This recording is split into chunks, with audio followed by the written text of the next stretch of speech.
Story of mystery and the imagination. What's behind Australia's spate of bizarre animal attacks? Is it a real-life X-Files?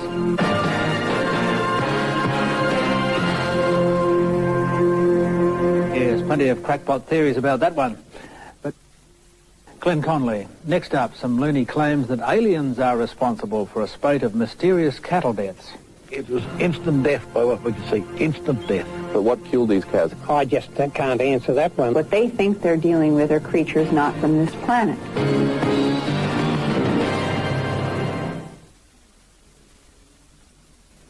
Cattle disappear in the middle of the night. Farmers find them dead next day with bits and pieces surgically removed with no signs of any blood or tracks around the carcasses. It's a weird mystery that's been haunting parts of Australia's beef and dairy industry for decades. Nobody's been able to solve it, but now, you guessed it, a visiting American researcher claims aliens are behind it all. Greg Quayle reports. In the north of New South Wales is cattle country. Here, life resonates to the seasons, and a farmer's biggest worry is fluctuating prices. But there are some who tell of a terror which has haunted the land for decades. Greg, this is the area where we found most of the cows dead. It was in an area around the side of the hill. How many cows here, all up? Be 10 or a dozen in total just here. Barry Patch, he manages dairy farms near the town of Casino, and he remembers like it was yesterday, a 2-year period in the late 70s when he'd find his cows randomly and mysteriously slaughtered and mutilated. The udders would be removed, usually the tongue taken out, and various mutations from that, but the carcass itself was quite complete and no blood. No, if the udder was taken out, there was no blood whatsoever. More than 30 cattle were killed. Most of them were about to calve, and the mutilations had an eerie pattern.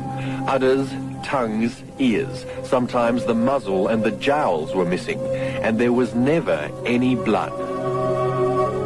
It's just not possible in my mind, and how that was done, I do not know. I have no idea how that was done. All of Barry Patch's dead cows were examined by a veterinary surgeon. He didn't want to talk on camera, but he told us in writing that causes of death were never determined. There were no bullet wounds, no stab marks or needle punctures, no poisons, no snake bites, nothing. And the surgeon also told us that tissue which had been removed from bone had been done so far more cleanly than could have been done with a knife. A lot of the animals still had mouthfuls of grass, where they'd come to an absolute sudden stop. There were never any tracks and never any sign of a struggle. It was instant death by what we could see, instant death. The spate of mutilations near Casino were kept fairly quiet. Police never unravelled the mystery, and then it stopped. We've now discovered that the whole grisly scenario had been played out years earlier, more than 100 kilometres to the north. I'd say the late 50s, early 60s, and then it went on, I wouldn't know, but a lot of mainly cow mutilations. Stuart Graham lives north of Lismore. He remembers when the local farmers were on the point of setting up vigilante groups to protect their cattle. But what killed these cows? How did they do it? Well, I just can't answer that one. There was no bullet wound? No bullet wound whatsoever. As I sit here and think, I did not see a lot of blood. And then there's Heather Smith. Her farm lost 3 cows in the late 60s. She had her tips of her ears cut off, and her tongue cut out, and her tail, brush on her tail cut off, and the other cut out. And just as if she had just died there, and no struggle. No sign of a struggle? No. No blood. The collective memory in these valleys puts the figure at something like 24 cows killed and always the same parts removed. John Osborne lost about 10 beasts. No blood? No. Did that strike you as odd? Yeah, a bit. The mutilations have also been reported in more recent times. Over the border near Ipswich, just 2 years ago, Christopher Hughes found 2 prized bullocks dead. This here we found the first one, Greg. What had been done to it? It had its muzzle cut out, one ear taken right off, the tongue cut out, and the hind quarters gutted out on the inside. Who or what is killing the cattle, and over the last 40 years, and why? Well, farmers and vets rule out wild animals, and here's where, depending on how you look at it, the story gets even more bizarre. That's because cattle mutilations have occurred across the globe over decades in places like Canada, Puerto Rico, Central and South America, the Canary Islands, Europe, and all over the United States. And what's happened overseas appear to be carbon copies of the mutilations here in Australia.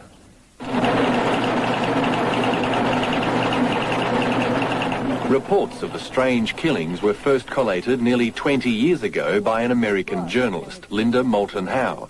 She's made 2 films and written 2 books which record hundreds of cases of senseless attacks on stock. There have been animals found on wet sandbars in the middle of a river, lying on their side with exactly the same excisions and no blood in not a single track. The photographs tell a chilling story. The bloodless removal of udders, jowls and muzzles, ears and eyes cut out with a circle of skin around the socket. Now remember Christopher Hughes. When his 2 bullocks were killed, the local paper photographed the carcasses. I'd just like to show you some photographs which came from the States. Would you say that the injuries to that cow is similar to what happened to yours? Yeah, identical. Identical sort of damage? Yep. What about this one here? Yep, same in the mouth. Yep, exactly the same in the mouth. Teats were just cut straight off. Yeah, that's right, something like that one. Yeah. Back at Casino, Barry Patch's neighbour, John Want, also saw many of the dead and mutilated cows. All the ones that I've seen out there were smaller in size, like that would be the biggest thing. More like that one? Yeah. Yeah. What about this? Did you ever see anything like that one? Yeah, that's common. Very common. That sort of wound around the jaw? Yeah. We also showed the American photos and those of Christopher Hughes's cattle to the vet who examined Barry Patch's cows. He said that the mutilations he'd seen were very similar. The veterinarians stand back from these cases and say, surgically, they don't know how the organs were removed. No blood were around the wounds. No blood were around either of the animals. No tracks.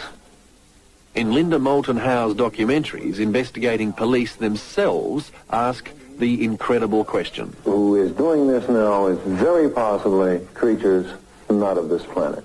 Now that shakes you up a little bit. Creatures not of this planet. You're thinking of Buck Rogers and things like this. But that's the way it is seriously right now. People who work in the United States in intelligence and in military situations, people have told me straight to my face what they think they're dealing with are creatures not from this planet.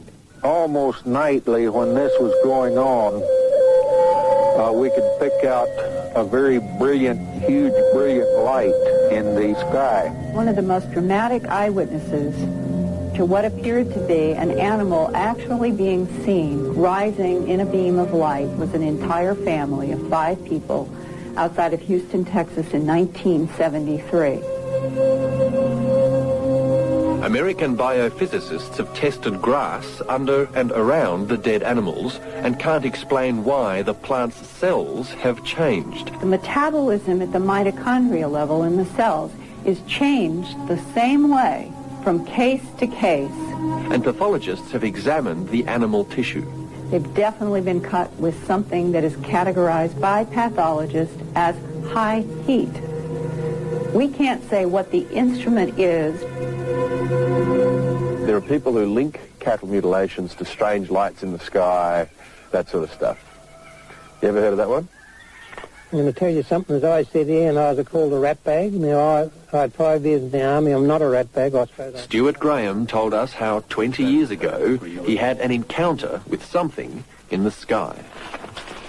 A big circular sort of thing, and just sat floating, no noise, like a big kind of a soft bluey, greeny, soft light, and around the centre it appeared to me as though there was a row of smaller lights, like a lighter colour.